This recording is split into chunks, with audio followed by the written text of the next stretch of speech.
નમસ્કાર, આપ જોઈ રહ્યા છો જીએસટીવી નેશનલ પ્લસ બુલેટિન સાથે હું મનોજ। તો રાજ્યસભામાં દિલ્હી સેવા બિલ બહુમતીથી પસાર કરવામાં આવ્યું છે। ગૃહમાં આપ કોંગ્રેસ સહિત અન્ય વિપક્ષી ગઠબંધન ઇન્ડિયાના તમામ ઘટકોએ બિલનો સખત વિરોધ કર્યો।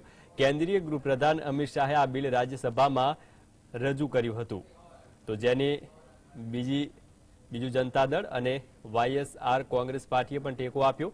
બિલની તરફેણમાં 131 અને વિરોધમાં 102 વોટ પડ્યા હતા। રાજ્યસભામાં વિપક્ષના તમામ સુધારા પ્રસ્તાવોનો પરાજય થયો। બિલ પર ચર્ચા દરમિયાન અમિત શાહ અને કોંગ્રેસ અધ્યક્ષ મલ્લિકાર્જુન ખડગે વચ્ચે ઉગ્ર દલીલ જોવા મળી। અમિત શાહે રાજ્યસભામાં કહ્યું કે આ બિલનો હેતુ દિલ્હીમાં ભ્રષ્ટાચાર મુક્ત વહીવટ સુનિશ્ચિત કરવાનો છે। રાજ્યસભામાં દિલ્હી સેવા બિલ પસાર થતા આમ આદમી પાર્ટીના નેતા અને દિલ્હીના મુખ્યમંત્રી અરવિંદ કેજરીવાલે પહેલી પ્રતિક્રિયા આપી હતી। પીએમ મોદીએ સુપ્રીમ કોર્ટના આદેશનું પાલન કર્યું નથી। સુપ્રીમ કોર્ટે સ્પષ્ટપણે જણાવ્યું હતું કે કેન્દ્ર સરકારે દિલ્હીના આંતરિક મામલાઓમાં દખલગીરી ન કરવી જોઈએ, પરંતુ પીએમ મોદીએ સુપ્રીમનું અપમાન કર્યું છે અને તેઓ તેમનું સાંભળતા નથી। के अंदर 25 साल से ज्यादा हो गए, अब बीजेपी की सरकार नहीं बनी है। 25 साल से इनको वनवास दिल्ली के लोगों ने दिया हुआ है, तो इनको लगा कि आम आदमी पार्टी को हराना मुश्किल है, तो इन्होंने चोर दरवाजे से, पीछे से चोर दरवाजे से इन्होंने दिल्ली की सत्ता को हथियाने की कोशिश की है। केंद्रीय गृहप्रधान अमित शाहे राज्यसभाમાં Delhi personal data protection bill 2023 સોમવારે રજૂ કર્યું હતું। વિપક્ષના ભારે હોબાળા વચ્ચે તેની રજૂઆત કરવામાં આવી। આઈટી મંત્રી અશ્વિની વૈષ્ણવે કહ્યું છે કે આ બિલ વૈશ્વિક સ્તરે ભારતીય નાગરિકોના ડેટાની સુરક્ષા માટે છે। આ બિલ હેઠળ દરેક ડેટા ઉલ્લંઘન માટે ડિજિટલ પ્લેટફોર્મ પર 250 કરોડ રૂપિયા સુધીનો દંડ વસૂલવામાં આવશે। ભારતમાં તમામ ઓનલાઈન અને ઓફલાઈન ડેટા તેના લીગલ ડોમેન હેઠળ આવશે। રાજ્યસભામાં કુલ 238 સાંસદો છે, જેમાં ભાજપના 92 અને 5 નામાંકિત સાંસદ છે। સાથી પક્ષો સહિત સમર્થનમાં 103 સાંસદો છે। 2 અપક્ષ સાંસદોનું પણ ભાજપને સમર્થન છે। વાયએસઆર, બીજેડી અને ટીડીપી એ કેન્દ્રનું સમર્થન છે, તો બીજી તરફ વિપક્ષી પાર્ટીઓના ગઠબંધન પાસે માત્ર 109 સાંસદ છે। આવી સ્થિતિમાં ભાજપ માટે આ બિલને રાજ્યસભામાં પાસ કરાવવું તે સરળ બની ગયું છે।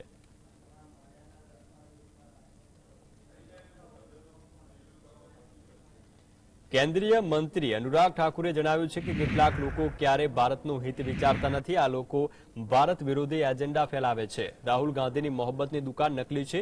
બ્રેક ઇન્ડિયા ઝુંબેશ પણ ચલાવવામાં આવી રહ્યું છે। કેટલાક લોકો વિદેશમાં જઈને ભારતની ટીકા કરે છે।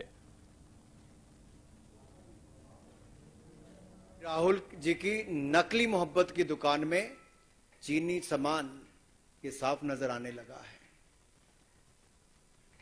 चीन के प्रति प्यार ये दिखता था, और भारत के खिलाफ दुष्प्रचार ये विदेशी जमीन पर भी और विदेशी न्यूज एजेंसियों के माध्यम से भी प्रोपेगेंडा के तहत होता था। एक एजेंडा था, anti India, break India campaign ये लोग चलाते थे। દિલ્હી સર્વિસ બિલ મુદ્દે આપ નેતા આતિશીએ આ મુદ્દે નિવેદન આપતા કહ્યું છે કે ચૂંટાયેલી કેન્દ્ર સરકાર દિલ્હી સરકારની સત્તા હડપવાનો પ્રયાસ કરી રહી છે। સંસદ ભવનમાં ગેરકાયદે ગેરબંધારણીય બિલ લાવવામાં આવ્યું। હું માનું છું કે જો ખરડો પસાર થાય અને કાયદો બની જાય તો તે બંધારણ અને લોકશાહીના મોઢા પર થપ્પડ સમાન છે।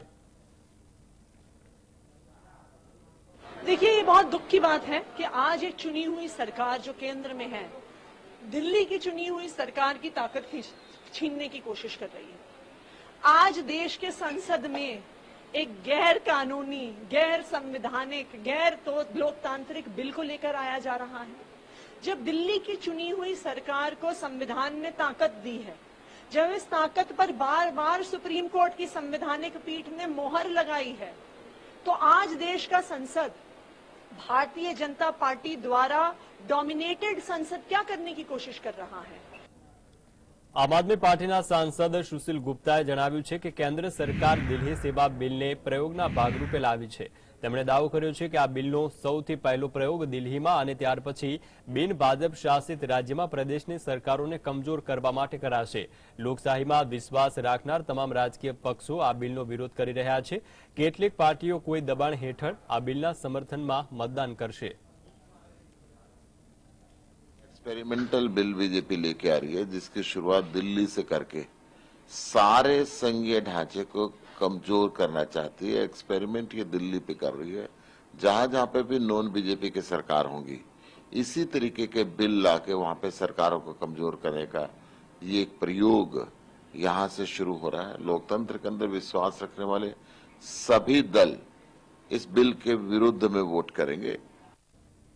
આમ આદમી પાર્ટીના સાંસદ સંદીપ પાઠકે જણાવ્યું છે કે જ્યારે પણ સદનમાં કોઈ બિલ રજૂ કરવામાં આવે છે ત્યારે જણાવવું પડે છે કે તેને કેમ લાવવામાં આવ્યું છે। આ વિશે કેન્દ્ર સરકારે કોઈ ખુલાસો આપ્યો નથી। દિલ્હી સેવા બિલ અરવિંદ કેજરીવાલને રાજકારણમાં આગળ વધતા અટકાવવા માટે લાવવામાં આવ્યું છે।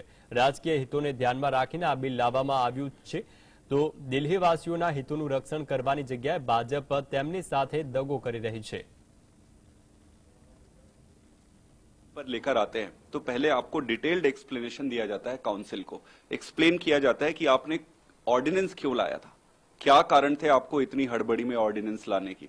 तो वो एक्सप्लेनेशन कभी दिया नहीं गया। इसका एकमात्र कारण ये है, ये राजनीतिक है और केजरीवाल जी को घेरने के लिए, केजरीवाल जी को राजनीतिक रूप से बढ़ने से रोकने के लिए ये बिल लाया जा रहा है।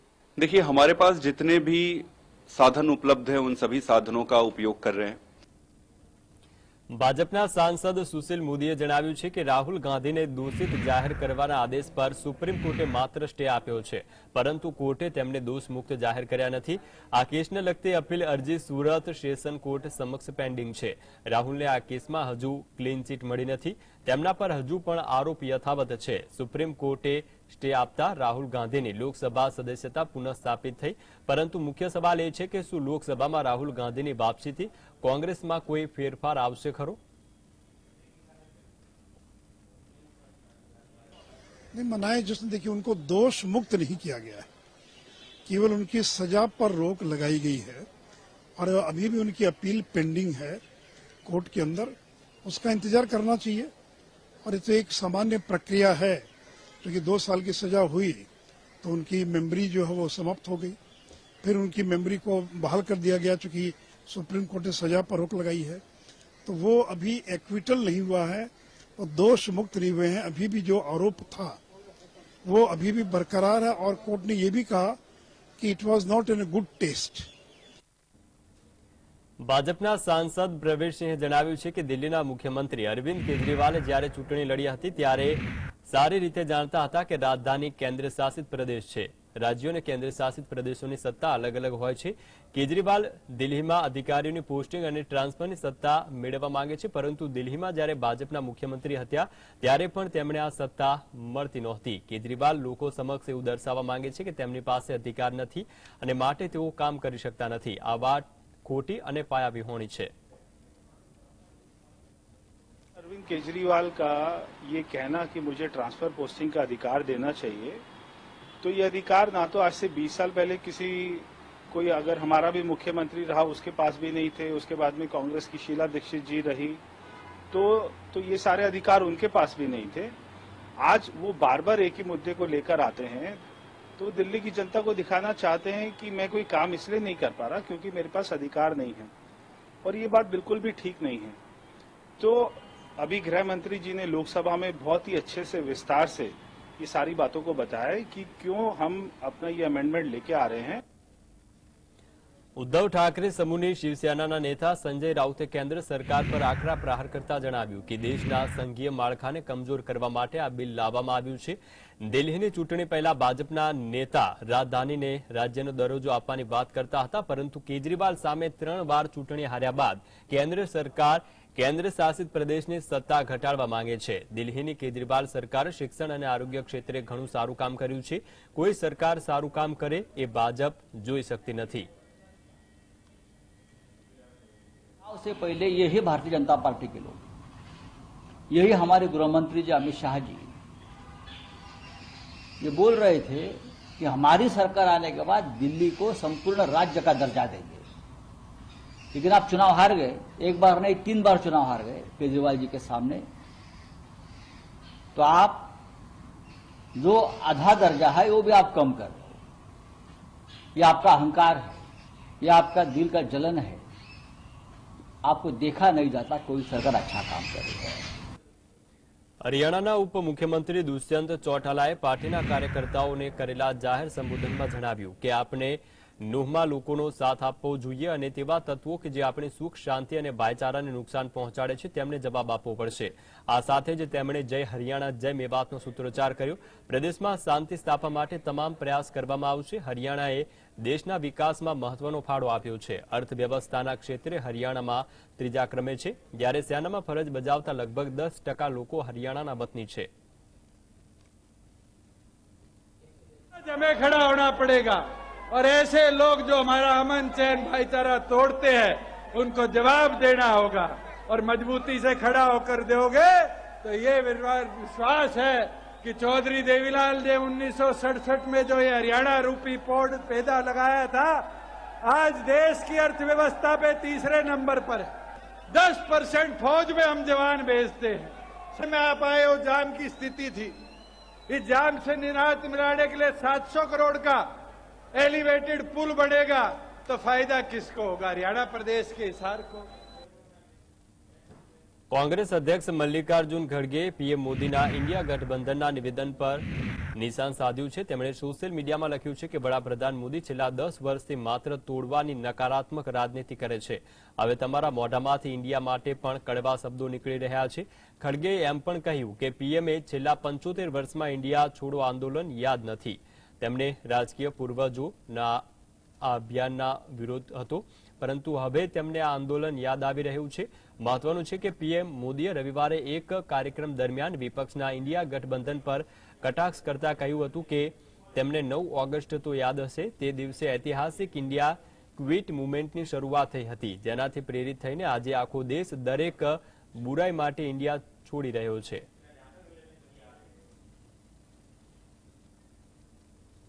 इटावाना बीजेपी सांसद रामशंकर कथेरियाए डिस्ट्रिक्ट जज कोर्ट आगरामांथी मोटी राहत मळी छे अने एमपी एमएलए कोर्ट आगराना राजाना आदेश पर सजाना आदेश पर रोक लगावी छे। 2 દિવસ પહેલા एमपी एमएलए कोर्टे 2 વર્ષની સજાનો ચુકાદો આપ્યો હતો। ભાજપના સાંસદ રામશંકર કથેરિયાએ સોમવારના રોજ જિલ્લા ન્યાયાધીશને કોર્ટમાં આ નિર્ણય સામે અપીલ કરી હતી। કોર્ટે સુનાવણી દરમિયાન કહ્યું હતું કે જ્યાં સુધી અપીલનો નિકાલ ન આવે ત્યાં સુધી સજા પર રોક રહેશે। આ પછી બીજેપી સાંસદને પણ તેમની અપીલ પર જામીન મળી ગયા હતા। આગ્રાની એક અદાલતે ભૂતપૂર્વ કેન્દ્રીય પ્રધાન કથેરિયાને નવેમ્બર 2011માં વીજ કંપનીના કર્મચારીઓને મારવા બદલ 2 વર્ષની જેલની સજા ફટકારી હતી અને 50,000 રૂપિયાનો દંડ પણ ફટકાર્યો હતો। કોર્ટે તેમને ભારતીય દંડ સંહિતાની કલમ 147 અને 323 હેઠળ દોષી ઠેરવ્યા હતા। બીજી તરફ જનપ્રતિનિધિત્વ અધિનિયમ 1951 મુજબ ચૂંટાયેલા જનપ્રતિનિધિને કોઈપણ ગુના માટે 2 વર્ષ કે તેથી વધુની સજા થઈ હોય તેને તાત્કાલિક ગેરલાયક ઠેરવવામાં આવે જો એટલા માટે તેમની મેમ્બરશીપ પણ ઉપર સવાલ ઉઠ્યા હતા, પરંતુ હવે કોર્ટે તેમને રાહત આપી છે। डेमोक्रेटिक प्रोग्रेसिव आजाद पार्टीना वडा गुलाम नबीए निवेदन आप्યું છે કે જે લોકો અનુચ્છેદ 370ના હટાવવાનો વિરોધ કરી રહ્યા હતા તેઓ જમ્મુ કાશ્મીરની જમીનની સ્થિતિ, ઇતિહાસ, ભૂગોળ જાણતા નથી। કલમ 370 કોઈ ચોક્કસ પ્રદેશ, પ્રાંત અથવા ધર્મ માટે ન હતી, પરંતુ તે બધા માટે સમાન રીતે લાભદાયી હતી। તેમણે જણાવ્યું કે મને સુપ્રીમ કોર્ટમાં સંપૂર્ણ વિશ્વાસ છે કે તે કલમ 370ના તમામ પાસાઓ પર ध्यान આપશે। इससे क्या नुकसान है और क्या फायदे उनको ये मालूम नहीं। और 370 जो था वो किसी इलाके के लिए, किसी प्रोविंस के लिए या किसी एक धर्म के लिए नहीं था। उसके फायदे कश्मीर वालों के लिए भी उतने ही थे जितने जम्मू वालों के लिए, जितने शहर वालों के लिए थे उतने देहात के लिए थे। इसलिए मुझे पूरा विश्वास है, भरोसा है कि सुप्रीम कोर्ट इसको उस हिसाब से देखेगी कि क्या हमारे जो स्वागत है समाचारों आगळ बात करिए तो मणिपुर हिंसाना मामलाने लईने सुप्रीम कोर्टमां सुनावणी हाथ धरवामां आवी हती। कोर्टे राहत अने पुनर्वसन कार्यनी देखरेख माटे भूतपूर्व न्यायाधीशोनी एक समितिनी रचना करी छे। आ साथे सीबीआई तपासनी देखरेख माटे एक पूर्व अधिकारीनी निमणूक कराई छे। सीजीआई ડીવાય ચંદ્રચૂડે આદેશ આપ્યો છે કે સીબીઆઈ તપાસની દેખરેખમાં મુંબઈના ભૂતપૂર્વ પોલીસ કમિશનર દત્તાત્રેય પતસાલગીકર કરશે અને સીજીઆઈએ કહ્યું છે કે રાહત અને પુનર્વસન અંગે સૂચનો આપવા માટે હાઈકોર્ટના 3 ભૂતપૂર્વ ન્યાયાધીશોની એક સમિતિની રચના કરવી જોઈએ, જેમાં ગીતા મિત્તલ, શાલિની જોશી અને આશા મેનન સામેલ થશે, જેનું નેતૃત્વ હાઈકોર્ટના પૂર્વ જજ ગીતા મિત્તલ કરશે. મણિપુર પ્રશાસન તરફથી એક સ્ટેટ રિપોર્ટ બહાર પાડવામાં આવ્યો છે, જેમાં હિંસા કેસો અને તેનાથી સંબંધિત ગુનાહિત વિગતો આપવામાં આવી છે. સુપ્રીમ કોર્ટમાં દાખલ કરાયેલ આ સ્ટેટસ રિપોર્ટમાં કહેવામાં આવ્યું છે કે અત્યાર સુધીમાં માત્ર એક જ એફઆઈઆર ગેંગ રેપ સાથે હત્યામાં નોંધવામાં આવી છે, જ્યારે સામૂહિક બળાત્કાર અને બળાત્કારના કેસમાં 3 એફઆઈઆર નોંધાઈ છે. મણિપુર હિંસા કેસમાં સૌથી વધુ 4694 એફઆઈઆર નોંધાઈ છે, જેમાં હત્યા માટે 72 એફઆઈઆર નોંધવામાં આવી છે. આ આંકડા મણિપુર સરકાર દ્વારા સુપ્રીમ કોર્ટને રજૂ કરવામાં આવેલ સત્તાવાર અહેવાલમાં દર્શાવાયા છે. લૂંટની ઘટનામાં 4148 કેસ નોંધાયા છે.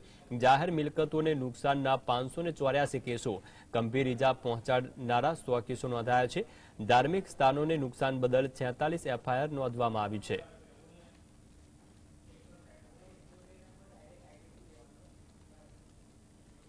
વડાપ્રધાન મોદીએ દિલ્હીના પ્રગતિ મેદાનમાં જાહેર સંબોધન દરમિયાન જણાવ્યું હતું કે દેશને સ્વતંત્રતા મળી ત્યારબાદ વસ્ત્ર ઉદ્યોગને વધુ સશક્ત કરવા પર ભાર મૂકવામાં આવ્યો ન હતો, તો ખાદી ઉદ્યોગને પણ જે મરણોત્તરની સ્થિતિમાં હતો. ખાદી પહેરનાર લોકોને હીન ભાવનાથી જોવામાં આવતા વર્ષ 2014 બાદ અમારી સરકારે આ વિચારધારામાં ફેરફાર લાવવાનો પ્રયાસ કર્યો. પીએમ મોદીએ જણાવ્યું છે કે મન કી બાત કાર્યક્રમની શરૂઆતથી દિવસોમાં દેશવાસીઓને ખાદીની વસ્તુ ખરીદવાનો આગ્રહ કર્યો. પરિણામ સ્વરૂપે છેલ્લા 9 વર્ષમાં ખાદીના ઉત્પાદનમાં 3 ગણો વધારો થયો છે. આ સાથે જ ખાદીના કાપડનું વેચાણ પણ 5 ગણું વધ્યું છે. हालत तो ये थी कि खादी को भी मरणासन्न स्थिति में छोड़ दिया गया था. लोग खादी पहनने वालों को हीन भावना से देखने लगे थे. 2014 के बाद से हमारी सरकार इस स्थिति और इस सोच को बदलने में जुटी है. વડાપ્રધાન મોદીએ ભાજપના કાર્યકર્તાઓને જાહેર સંબોધનમાં જણાવ્યું હતું કે કોંગ્રેસે તેના શાસનકાળ દરમિયાન પંચાયતી રાજ સંસ્થાઓને સશક્ત બનાવવા માટે કોઈ ખાસ પગલાં લીધા નથી. મોટાભાગની કાર્યવાહી આંકડાઓ અને કાગળો સુધી જ મર્યાદિત રહી ગઈ છે. જમ્મુ કાશ્મીર તેનું સૌથી મોટું ઉદાહરણ છે. વર્ષ 2019માં કલમ 370 નાબૂદ કરાયા બાદ પહેલીવાર ગ્રામ પંચાયતની લઈને જિલ્લા સ્તર સુધી ચૂંટણી થઈ. જમ્મુ કાશ્મીરમાં પંચાયતની ચૂંટણીમાં 35,000થી વધુ સ્થાનિક જનપ્રતિનિધિઓ ચૂંટાયા અને પહેલીવાર જમીની સ્તર પર લોકતંત્ર સ્થાપિત થયું. कांग्रेस के राज में पंचायती राज संस्थाओं को सशक्त करने के ठोस प्रयास कभी नहीं किए और जम्मू कश्मीर तो इसका सबसे बड़ा उदाहरण है. 2019 में आर्टिकल 370 हटने के बाद वहां पहली बार ग्राम पंचायत से लेकर जिला स्तर तक के चुनाव हुए. ઉત્તર પ્રદેશ વિધાનસભાના સત્ર દરમિયાન સમાજવાદી પાર્ટીના ધારાસભ્યોને સદનની અંદર અને બહાર વિરોધ પ્રદર્શન કર્યું હતું. પેટ્રોલ ડીઝલના ભાવમાં વધારો, ખેડૂતોને લગતા મુદ્દા પર વિપક્ષી દળના નેતાઓએ આ વિરોધ નોંધાવ્યો. ગૃહની બહાર અને અંદર પણ સમાજવાદી પાર્ટીના ધારાસભ્યોએ હોબાળો કર્યો હતો. આ વિશે વાત કરતા યુપીના ઉપમુખ્યમંત્રી કેશવ પ્રસાદ મૌર્યે જણાવ્યું કે જો વિપક્ષ પાસે કોઈ મુદ્દો છે તો સરકાર જનહિતને લગતા મુદ્દા પર સદનમાં સકારાત્મક ચર્ચા કરવા માટે તૈયાર છે. है तो उसको लेकर के सदन में आवे. सरकार चर्चा करने के लिए तैयार है. जनहित से जुड़ी हुई समस्याओं को सुनने और उस पर बहस करने के लिए तैयार है. हम लोगों का तो पहले से ही मन बना हुआ है कि उत्तर प्रदेश में कई क्षेत्रों में बाढ़ आई है, कई क्षेत्रों में सूखे की स्थिति है. ये किसानों से, जनता से जुड़ा हुआ मुद्दा है. इस पर सकारात्मक चर्चा करें.